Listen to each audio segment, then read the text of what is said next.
कारण व्यापार युग संपून कलियुगाला प्रारंभ होणार तोच कालावधी म्हणजे व्यापार युगाचा अंतिम कालावधी. कॉन्फिडन्स ऑन पीक.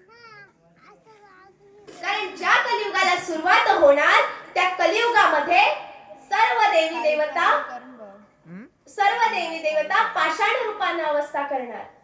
यालाच कारण म्हणजे माता मुंडानं सर्व देवतांना दिलेला शाप आणि तोच शाप भोगण्यासाठी सर्व देवता या कलियुगाच्या ठिकाणी पाषाण रूपात अवस्था घेणार.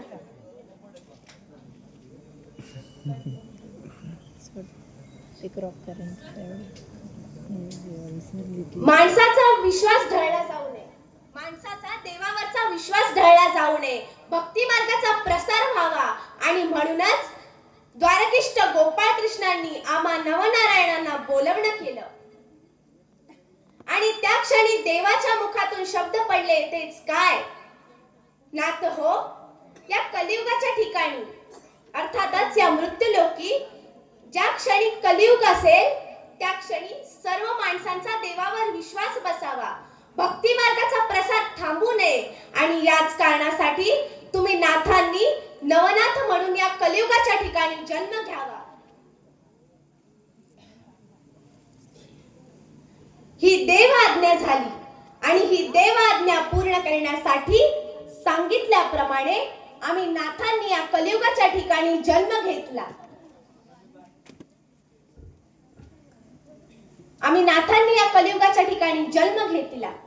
उत्पत्ती करती देवता म्हणजेच ब्रह्मदेव, उत्पत्ती करती देवता म्हणजेच ब्रह्मदेव यांच्या वीर्यातून 88 सहस्र ऋषी मुनींचा जन्म झाला आणि त्यांच्याच वीर्याचे काही थेंब हे रेवण नदीच्या तीरी पडले गेले.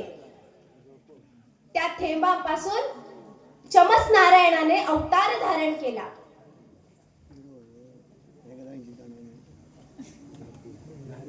एवढेच नव्हे तर त्यांच्याच वीर्यापासून एक तेजस्वी सूर्याप्रमाणे दिव्य असे एक बालक तेथे निर्माण झालं आणि त्या समयी रेवा नदीच्या काठावरून एक सारुक नावाचा कुणबी प्रवास करीत होता आणि त्या सारुक नावाच्या कुणब्याची नजर पडली तीच त्या बाळावर. रडण्याचा आवाज येत होता परंतु अवतीभोवती कोणीही नसल्याची जाणीव होता क्षणी त्याने त्या बाळाला अलगद जवळ घेतले. आपल्या घरी आपल्या पत्नीला सर्व कथित केले. हे बाळ अनाथ आहे असे सांगून त्या बाळाचे संगोपन एवढेच नव्हे तर त्या बाळाचा नामकरण विधी सुद्धा पार पाडला. रेवण नदीच्या तीरी आम्ही सापडलो आणि म्हणूनच आमचे नाव रेवणनाथ असे ठेवण्यात आले.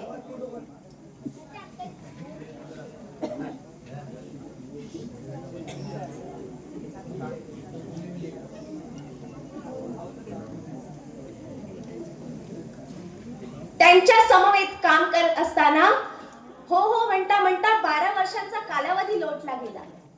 एके दिवशी गाई गुरं घेतली आणि पहाटेच्या समय निघालो तो थेट अरण्याच्या दिशेने. आणि पाहतो तर काय हे दृश्य, समोरून स्वारी येत होती आणि समोरून येणारी स्वारी ही गिरनार पर्वताकडे जात असलेल्या गुरु दत्तात्रेयांची आहे. आणि म्हणूनच आम्ही आमचे मस्तक त्यांच्या चरणी ठेविले. त्यांच्या चरणी मस्तक ठेविताच त्यांनी वरद हस्त आमच्या मस्तकी ठेविताच आम्हा ज्ञात झाले आम्ही कोण आहोत. या कलियुगाच्या ठिकाणी आमचा जन्म काय हे आम्हास कळता क्षणी आम्ही आमच्या कार्यास सुरुवात केली. आणि म्हणूनच माझं तुम्हा सर्वांना एकच सांगणं आहे, भक्तीविना कोणताही मार्ग नाही. भक्ती हा एकच मार्ग आहे. येथे भक्तीविना कोणालाही मुक्ती नाही. त्यामुळे माझं तुम्हाला एक सांगणं आहे, या जगात आपलं कोणीही नाही. माणसा, अरे कोणीतरी म्हटलंय ते खोटं नव्हे.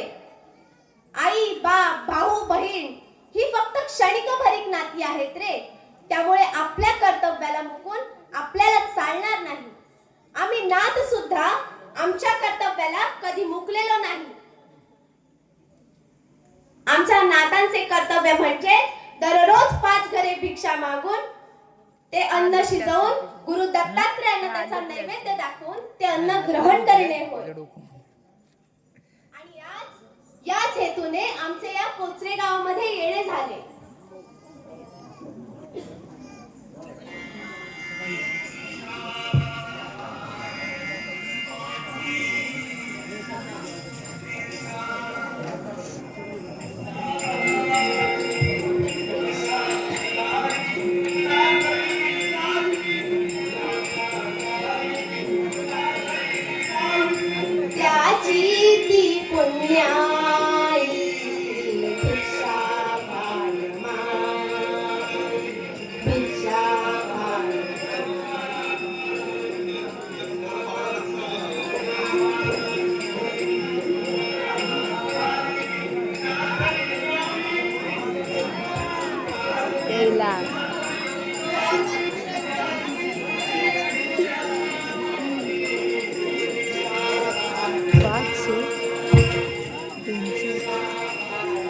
कमाई झाली रे हिची कमाई झाली. 500 रुपये भेटले का? जय अलख निरंजन.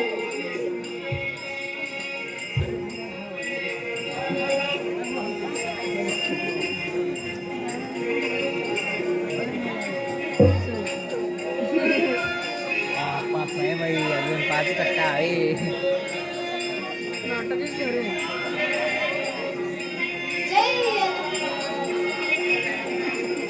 भिक्षा घाल माई. नाटक नाही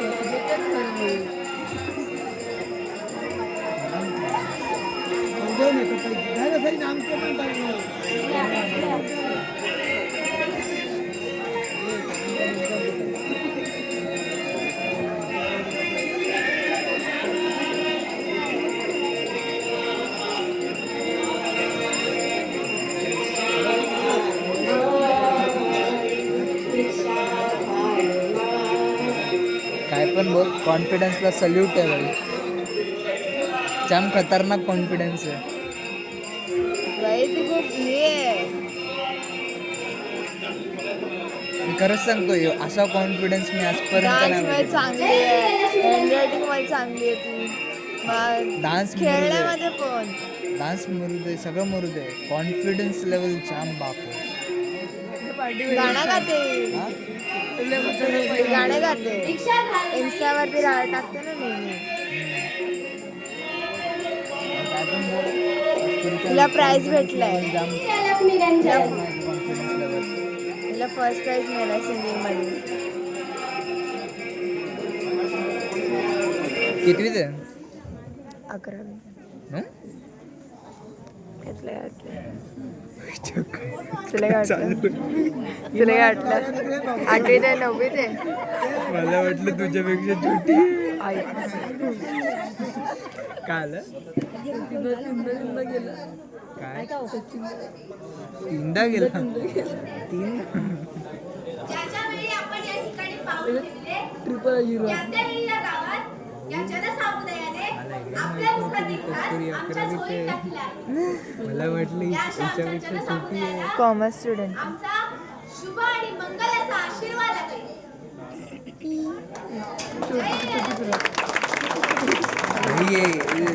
मला जाम